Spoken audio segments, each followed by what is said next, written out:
Good evening and welcome back to Sports Talk ATL. I am Chase Earl, joined by Alex. Lord, it's funny, Alex. Yesterday we were talking about the health advantage the Atlanta Falcons are going to have over the Tampa Bay Bucks. And in one swift day, we've got some terrible news as far as the right tackle position, which is by far the most. It is Michael Penix's blind side. I know Jake Matthews is the guy getting paid left tackle money because that's usually what happens in this league. And we've always had right-handed quarterbacks. Now we got a lefty. So that right tackle spot is the most important piece of the Falcons' offensive line this season and hopefully for the foreseeable future. Kaleb McGary goes down, carted off with an injury. It's a lower leg injury.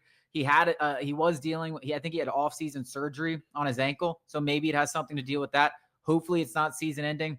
Does look like he's probably going to miss some time. And then Storm Norton just had ankle surgery. He's going to miss 6 to 8 weeks of the season. So your two tackles that could potentially start at right tackle, the one guy being the replacement for Kaleb McGary, look like they're not going to be there for week one. And you got a couple weeks to the start of the season, and you got to find someone that can protect Michael Penix, your rookie quarterback's blind side. I mean, I can't think of a bigger nightmare situation to kind of unfold this close to the start of the regular season. Not great. Kaleb McGary had the arthroscopic surgery. So it's not the smartest people here. So, but I do know what that surgery is, and it's nothing more than a little camera going inside of your body or whatever. So that definitely shouldn't be, he didn't have off-season surgery like Storm Norton just did. And they cart everybody off the field when it's training camp, especially a behemoth of a human being like Kaleb McGary when it's a lower body injury. They're not going to take any risks. They're carting everybody off. Justin Fields got carted off earlier in the training camp. If you remember that, he was out there maybe started the Kirk Cousins trade rumors. For 12 hours. Yeah. And then obviously that was put on ice. So I don't think anybody should overreact yet, but there is reason to be really nervous because this isn't one of those positions where you can just go and scour the waiver wire when cut down day comes and pick up a guy. That's not existent. In fact, there will be no options to sign because particularly tackles, but offensive linemen in general are like pitchers in baseball. You can never have enough because there's not enough to go around.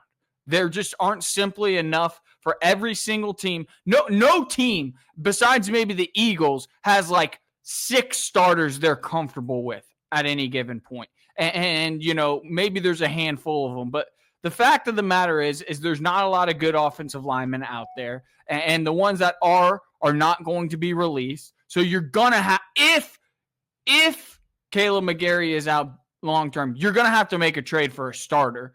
No matter what, though, you're going to have to make a trade probably for a swing tackle in the meantime as well, depending on what the injury is. Because you're not going to be even I know Storm Norton is not anything to write home about. He's not a household name or anything like that. Storm Nortons aren't just walking around being unsigned right now, and they're not going to be released on cutdown day.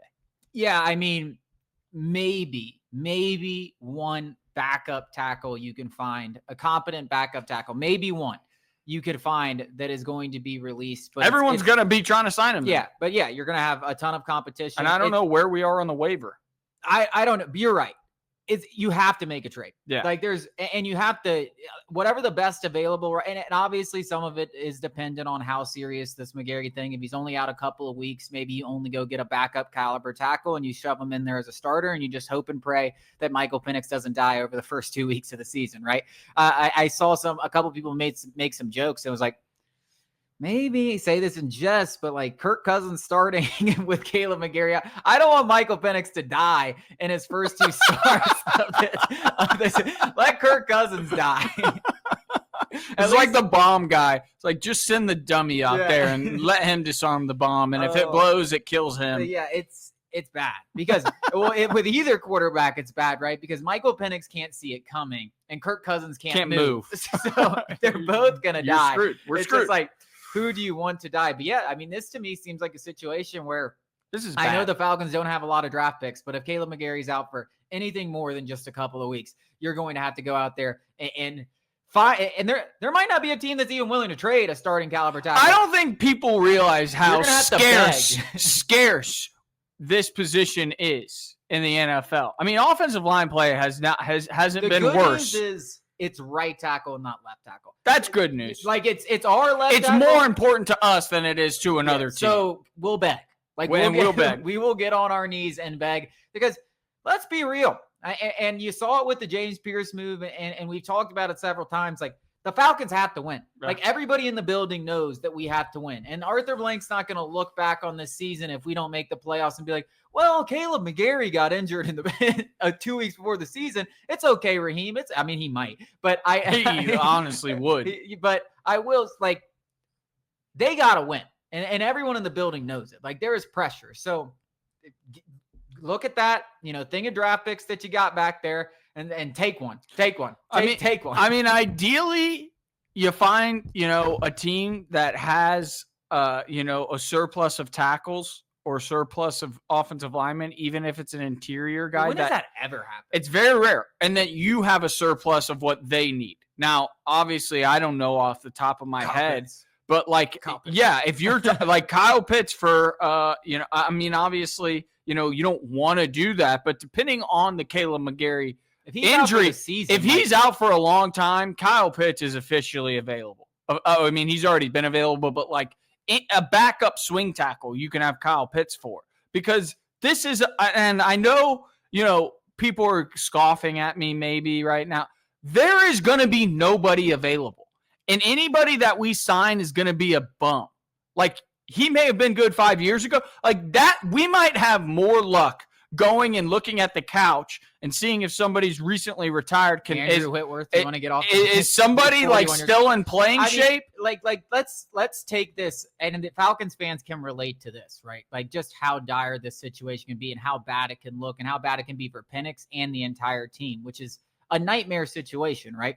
Think back to what was it, the 2016 season when we faced a third string left tackle. And Vic Beasley went out there and looked like the next version of, what's his name? Lawrence Taylor. Like he went out there and had 5 sacks, four and a half sacks. Yeah. I mean, like it was that's who Vic Beasley was dominant. And that's what it's going to be. We go cite Elijah Wilkinson at right tackle. It's going to be bad. It is going to, do you see that guy in the preseason? He can't play any position on the line, let alone protect Michael Penix's blind side. One silver lining is there will now be an understanding of how good Kaleb McGary is at his job, where like he gets unnecessary hate from Falcons fans. I don't know what it is. It's because he's a good, not a great right tackle. And when he messes up, you see it. It's not in the run game. It's in the pass. It's in the pass game. Everyone's going to have a newfound respect for Kaleb McGary if he's to miss any time. And we're talking about it strictly from the perspective of Michael Penix, but like when we needed a yard game, we needed a yard every time last season, it was Kaleb McGary and Chris Lundstrom. It's like hand it behind those two big ugly boys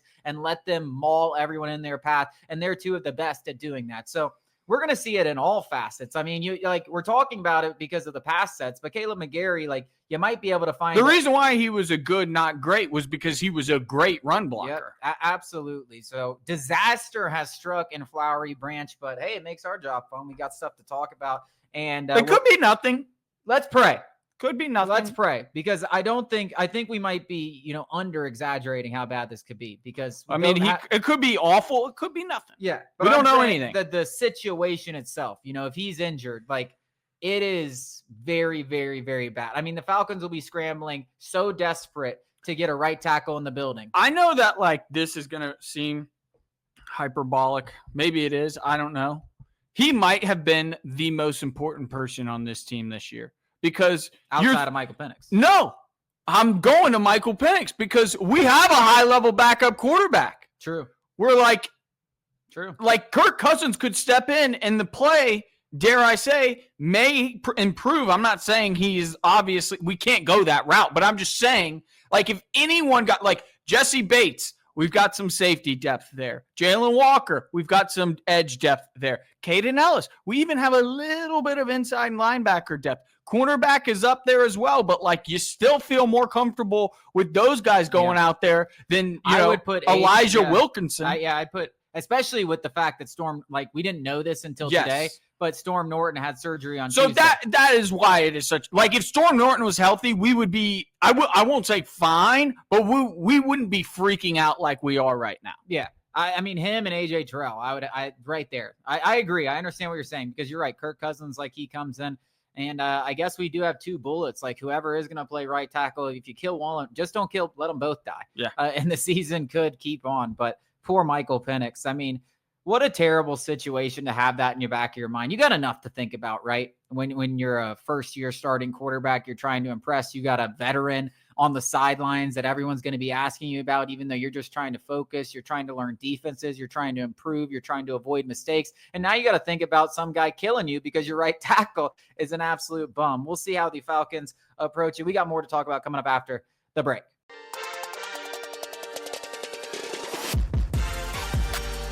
Alex, I like to think I can foresee problems when it comes to baseball, foresee what's going to happen in the future because I paid it so close attention to the game.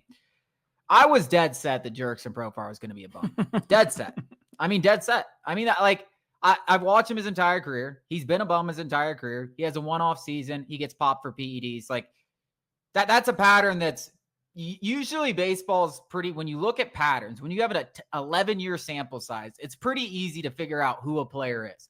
And then when he has this one-off year, you're like, where'd that come from? And then it's like, oh, he's doing steroids. Like, it makes all the sense in the world. And you're like, well, guess he's going to suck now. I'll tell you what, man, 10 home runs in 42 games. That's what Jurickson Profar has since he's come back from suspension. Like an 880 OPS or something like that has been literally the reason, the difference in the Braves winning 2 out of their last 3 games. So just imagine all those one-run games you lost. It almost pisses you off more. But then how pissed would you been if you made the playoffs and he's playing this well and he can't play? So he definitely still screwed the organization, and I'm not going to like him until he helps us win in 2026. But I'll admit, it's hard not to be impressed, particularly with the power. I mean, this guy, I know it's a 42-game sample size and 162 games a lot different, but that's a damn near 40 home run pace. And when you're talking about a guy who had a career-high home runs set last year at 24, definitely seems like that's still a more than feasible number for him to hit. And you know, I'll say it. I'm convinced. I'm convinced that he can be the left fielder of this team of the future. And now outfield isn't as dire as it may have seemed a couple of weeks ago. I don't think anybody who is like arguing like I told you so, or, you know, anything of that nature, you're either a liar or a psychic, or, you know, give me some lottery numbers, give me your picks for next weekend, week 1, because yeah, you said it's A to B. It's literally correlation where it's, that's weird. He hit your year, and then, oh yeah, he was juicing. I mean, it is literally correlated. And obviously the Braves were signing a guy who they thought could get on base, check. Above average power, check. You know, the defense is still hard to watch sometimes, but you know like, me. who really gives a damn? If you hit like this, I don't care what. Well, I mean, it's always hilarious to hear the defensive crap because, like, we're like the best defensive team in baseball, or one of them, and we're one of the worst teams in terms of record. So there you go, right then and there. That defense doesn't matter.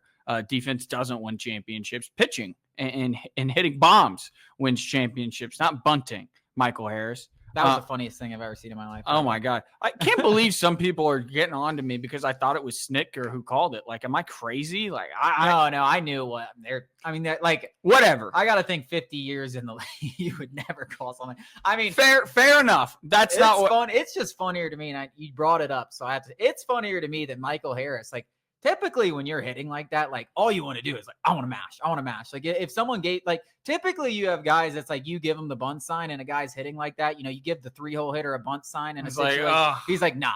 He's like, he'll ignore the manager, and then, you know, he gets chewed out. I mean, that happens a lot more in college and high school than it does at the MLB level, where there's a lot less bunting. But when you get a guy that's in a groove like that, they never want to bunt. I mean, it's kind of like gambling when you just can't even miss at this point. I feel like you just overthought it. And you're just like, I'm going to do something really stupid here. No gain whatsoever, but like a lot of risk. That's gambling in a nutshell, where it's like, I literally can't miss right now. Anyway, back to Profar. I mean, he's doing exactly what I guess the Braves thought he could do. And I seriously do think, now I don't know what's going on behind the scenes, but nobody is happier, I think, than Alex Anthopoulos, because if he wasn't even one iota worried about this when the suspension came down, I would have concerns, because any normal human being, after they give somebody $42 million to fill the largest hole in our lineup since, more than shortstop, there's no way he wasn't panicking at least a little bit. Well, he told us. I mean, like, obviously it's a report that came out from a Twins reporter, but assuming that's true, and I have no reason to think, so there you go. I mean, he told us, like the writing was right there. I mean, he went after Byron Buxton, and that was not going to be a cheap trade. That was going to require a lot. I mean, hell, I don't know what those conversations entailed, but it wouldn't have shocked me, especially given when the trade deadline was, if Michael Harris was involved in those. And aren't we glad good Lord, that would have looked bad. Yeah. Aren't we glad that didn't happen? Yeah. But that was the kind of situation that we were in, that was the kind of situation that we were in. So this is everything other than Ozzie Albies in terms of development going into the second half. We're hitting all of them. Hurston Waldrop has emerged as a serious, rotation candidate. Michael Harris has shown that was a blip in the radar. That's not who he was. And Jurickson Profar is showing that maybe it wasn't the juice that resulted. Like, everything going into 2026 that we were looking for outside of Ozzie Albies is happening. Except for one, Spencer Strider. You'd love to see him pitch a little bit better down the stretch. But you're right. I mean, you definitely feel a billion times better about this team sitting here today. And the possibility, listen, I still think there's plenty of holes to fill, plenty of very, very busy off season ahead, probably getting a new manager, DH, outfield, shortstop, second base, starting pitching, bullpen. Like, maybe you don't fill all those, but a lot of holes that need to be filled.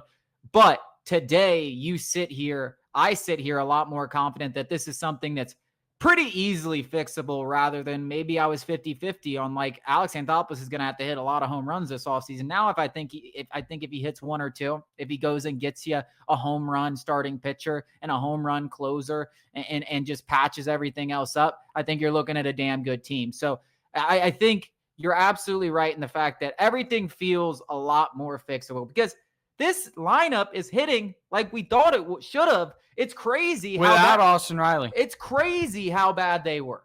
I mean, we are going out there and scoring 7, 8, 9, 10 runs every single game, which is what we've done, outside of the injury-filled 2024, this team has done for years. That's who we've been. And we all expected it, because when you looked at this lineup on paper coming into the season before the PED and some of the injuries, it was no holes. Nick Allen. Yeah.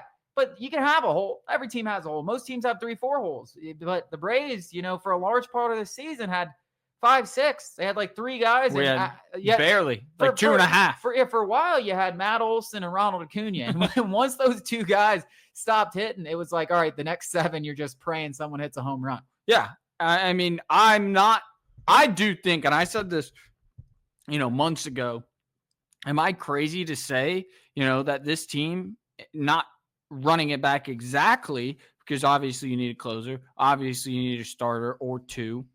You can't let the DH position go unfilled, in my opinion. But like, the bones of this team is still World Series caliber. This team is, as I know it's crazy to say that about a team that's 10 plus games under 500, but I still seriously think that this second half, since the All-Star break, is who this team is, and not the first half. I mean, and we're still trotting out bums on the mound. I mean, we're 8-2 in our last 10, and those 2 losses were with Spencer Strider on the mound. I just don't want to get caught up in ignoring what happened in the first half either. I don't think you can, especially the pitching staff. Well, I just I want it, I want to overkill the lineup. I want to make sure that there's no holes. And I'm not talking about strictly getting stars, but I want the depth to be good. The thing that's happened the last 2 years with the Braves and the depth department, which is really, to me, unacceptable. I don't understand why our bench has been just so atrocious. You look at it, Luke Williams is on the roster. I know he's a great pitcher. Come on, chill. I know he's a great pitcher, but other than that, he's horrendous. We've had Brian De La Cruz, Jared Kelenic, Eli White's okay, but even he's a fringe major league guy. I don't understand why the depth of our roster has been just atrocious. I mean, maybe one of the worst benches I've seen of any team expecting to contend, and it's hurt us in back-to-back years. Like when we won the World Series, it was Jock, Eddie, Jorge. We had one of them sitting on the bench every single game. Adam Duvall. Like you need to have 26 guys. It takes and really more than that to win a World Series. So the depth at both of the rotation we saw this year, the bullpen, and the position player wise was just embarrassing. It was non-existent, to be honest. Hoping is not a strategy, and we say it all the time. And I honestly push back a little bit more so on the lineup, more so like injuries affected the lineup, sure, and the suspension, sure, but it just so happened that like Austin Riley was 15% worse than he's been for the past few years. Mike Harris and Ozzie Albies totally forgot how to play baseball, on top of the Profar pop for PEDs, on top of Ronald Acuna Jr. missing part of the season. So all of those things contributed, I think. And while, you can't hope for like that, and it just can't go all wrong again in terms of the lineup. I really just don't like it. It just can't happen again 3 seasons in a row. Now, with pitching, yes. In fact, I think you can bet your bottom dollar it is going to happen again if the Braves don't make serious additions in both facets of the pitching staff. That is one thing that is clear cut. Everybody in the league deals with pitching injuries. Yeah. I still got questions, but I'm happy with how this team's playing. At least gives us something to watch until we get to football season, which is what we're all waiting for here in Atlanta. We got more to talk about coming up after the break.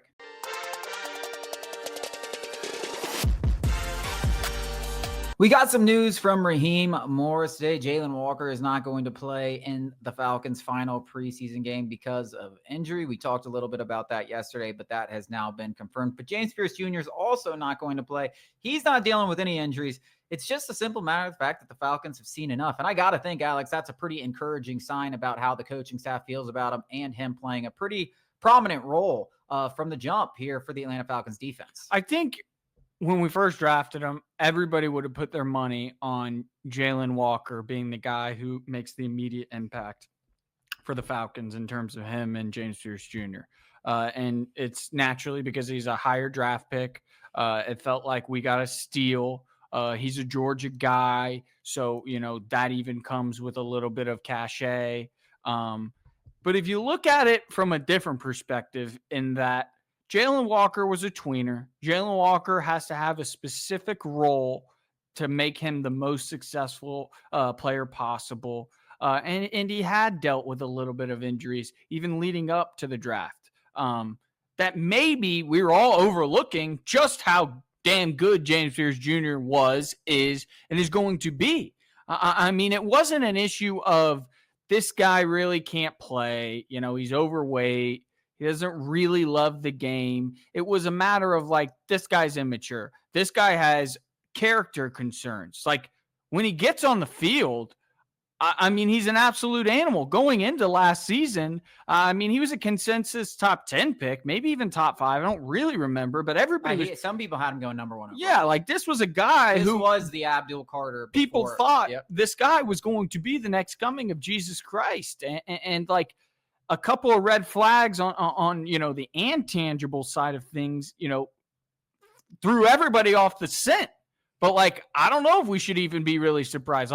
At this point, I don't know if anybody should really be surprised if James Pearce Jr. has a much better season than Jalen Walker. And I'm not comparing the two. I'm not saying Jalen Walker is going to be a bust, but he's already behind the 8 ball. Where James Pearce Jr. has gotten 200% more reps in the preseason and against NFL talent than Jalen Walker. Maybe 6,000%. Nobody has more snaps of any player during the preseason than James Pearce Jr. 21.1% pass rush win rate in the preseason. A good pass rush win rate, when you're talking about regular season, is around 20%. So, that's better than good that we're seeing. Obviously, it's just the preseason. 7 pressures in 2 games. We didn't have a lot of guys that were doing that over 2 game stretches, especially when you're not playing 4 quarters. I'm about as excited. This might be the most excited I've been for a Falcons, defensive prospect in a long time. I mean, I guess Vic Beasley, would probably be the last one when he was drafted 8th overall. Obviously that went hot and then went cold, but like the way that he has impressed during training camp and then played well in the preseason. And then you spoke to it, kind of the overlooked fact that this guy's a freak of nature. Like physically, he was built in a lab to play in this league. Like this is exactly the type of frame and stuff. Like, does he need to bulk up a little? Yeah, maybe that comes with size. Does he need to get a little bit stronger? Yeah, but like the speed, the bend, the athleticism, he was elite in college. Elite. He was a handful. So if all the off the field stuff, which a lot of times it is a bunch of bull crap, as a pure prospect, this guy was one of the best prospects in this draft, and he's showing that in training camp. And I'm salivating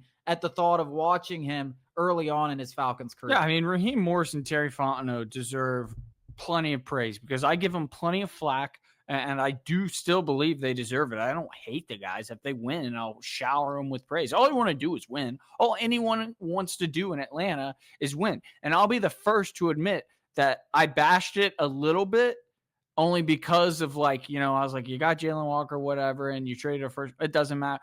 They are reaping the benefits, and they're not going to say anything because they're just, PR darlings. They're never going to say anything wrong. They should say something if it turns out to be that James Pearce Jr. is who I think he's going to be. They should all take their turns up there at the podium and kind of just speak to the people who said that they have no idea what they're doing, and everybody around the league who passed on James Pearce Jr. See Howie Roseman do it all the time for the Eagles, all the time. And again, Super Bowl champion, but still. Let's win a few games before we start puffing out our chests because we've still been the walking embarrassment since Terry Fontenot. We haven't had a lot of good things to be proud of. And James Pearce Jr. looks like, because everybody's laughing at us for that. We're like the Michael Penix thing. Falcons fans are still delusional about the fact we got the league. No, we're still idiots. Just because it is looking up, it's not like we still made the right decision. Where this James Pearce Jr. thing, we make the playoffs. That pick is in the 20s, near the 26th pick where James Pearce Jr. was selected, and it's a roaring success. Yeah, I'm still of the belief that whether we make the playoffs or not, I don't know what's going to happen from a record perspective. But if James Pearce Jr. fixes the Falcons' pass rushing woes, I guess the only thing maybe you could say is well, then we should have taken him at 15. But hey, listen, you can't.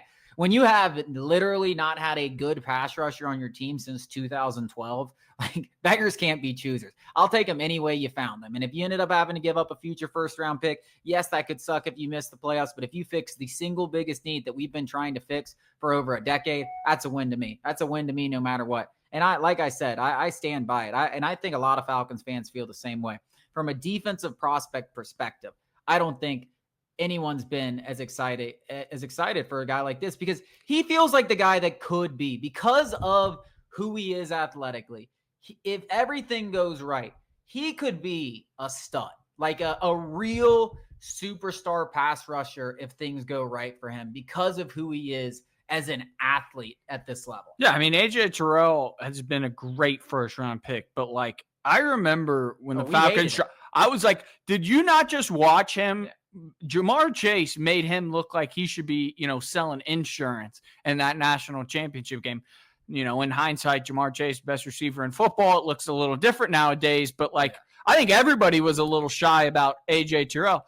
I've never, even, unanimously Falcons fans are excited about James Pearce Jr. It's funny looking back in this, and we'll wrap this up because we do have to go to break, but Jamar Chase, who we're LSU fans, we were there at the championship when they won it all in 2019. We watched him light up in person, and we loved it. And then when we saw our favorite football team take the guy that he lit up, we were like, I don't know about. But in hindsight, not only did Jamar Chase solidify the greatest college football team, he actually solidified the Falcons being able to get a steal in the draft in AJ Terrell.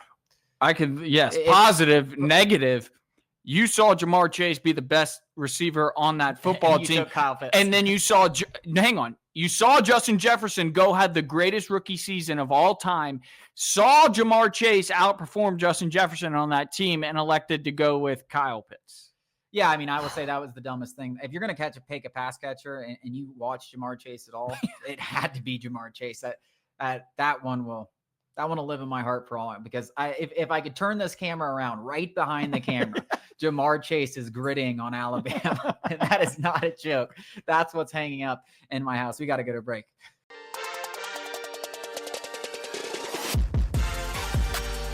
Alex, the Atlanta Falcons, if I were to ask you, who is going to surprise you the most from this team? The out of nowhere kind of season where you're just like, wow, didn't expect that. Who would it be, offense or defense? I have two. One offense, one defense. Defense, Arnold Ebiketie. We're going to get the last 6 games of the season, Arnold Ebiketie, for a whole season. He's looked great in the preseason. Granted, it's preseason, but literally the last 6 games of every season he's been one of the best pass rushers the Falcons have had in 2 decades.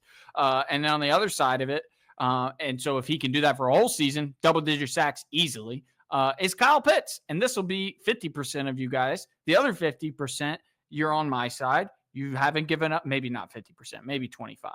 Have not given up hope yet, because why? What's the point of giving up hope yet? Like, if he goes out there and he's a bum again, bye. That's it. What are you, a year early? I'd rather be a year late than a year early on this. I got off the Kyle Pitts train before last year. I even came on this show and said bet is under, and it was 650 yards receiving. So I've been off the Kyle Pitts train, and I will not be hopping. You're not on. No tickets are left. Yeah, no, trust me, I'm not getting on. I don't even care if he does good, because it'll just put the Falcons in a weird spot to where, like, do we extend him? Get a comp pick for him. Yeah, that is. Hey, all right, you know what? Good. If we're smart enough to let you walk, which we're not, we're gonna pay him. I would love for you to go out there and earn that comp pick. I have a hard time coming up with anyone on the offense that isn't Kyle Pitts, because you know what you're going to get out of Darnell Mooney. Drake London, we talked about being a star. Bijan Robinson is a star. Michael Penix, it's like, yeah, we all hope and pray that he's going to be the next franchise quarterback. And then what am I going to say? A lineman? Like whoever we pick up in a trade to replace Kaleb McGary. I hope that's the breakout star on offense. I love the Arnold Ebiketie pick. I think that's a brilliant one. I really think he's going to be a good piece to this defense, especially in Jeff Ulbricht's stream. I'm going to go with the rookie, not James Pearce Jr., because everyone's expecting that. I'm going to go with Billy Bowman. Listen, he hasn't played a ton during the preseason, but when he's out there, man, his speed to the ball is like, it's very easily recognizable that he belongs at this level. Like, because he is a good tackler, he's a heat-seeking missile, and he is fast. Like, his closing speed, like, there are a couple of plays on like screens and stuff, and he didn't even necessarily make the play, but he blew it up. And he was willing to go in there, and the way he was able to close from being 10 yards off the line of scrimmage to the line of scrimmage before the guy even crossed the line of scrimmage, I think he's going to eventually take over that nickel job, and that's such an important job in this defense. And I'm high. I like me some Billy Bowman. I'm really rooting for him, so I'm going to go with Billy Bowman. We got some more to talk about coming up after the break.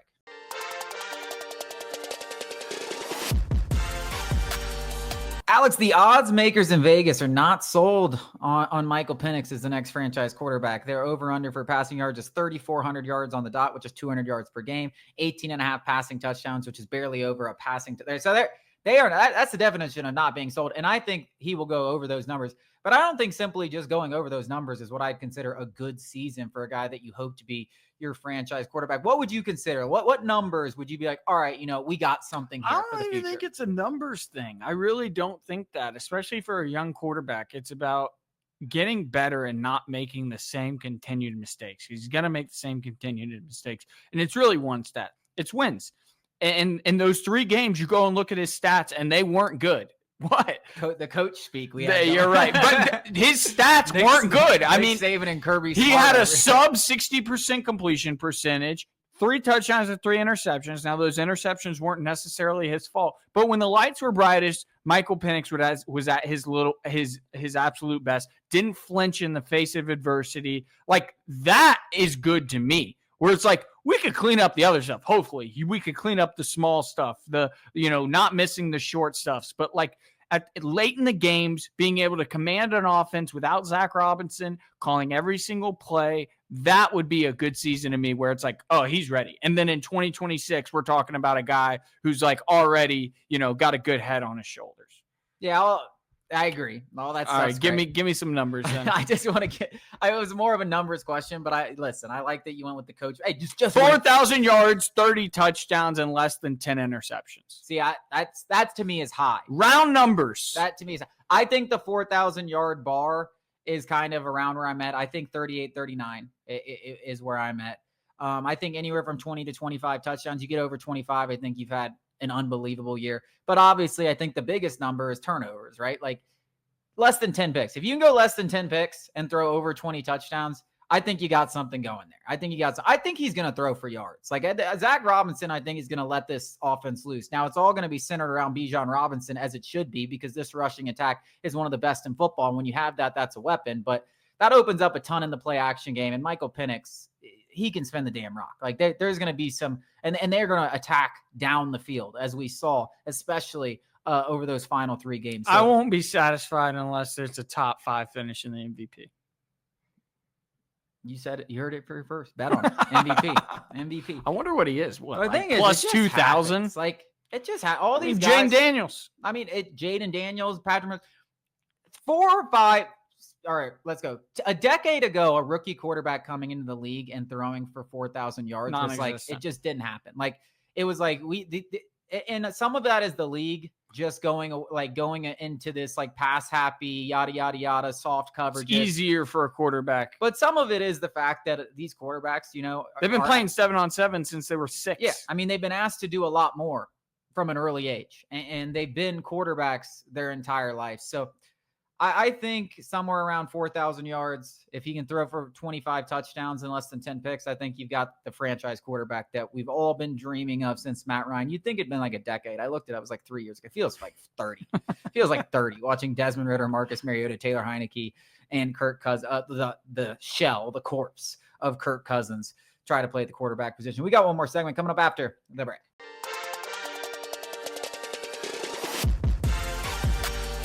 We're going to wrap up this show having a little fun. We're going to do a little draft here. We're each going to pick 3 teams. I'm going to let Alex go first. Who is going to win this team's Super Bowl? But the caveat is we cannot pick the same team.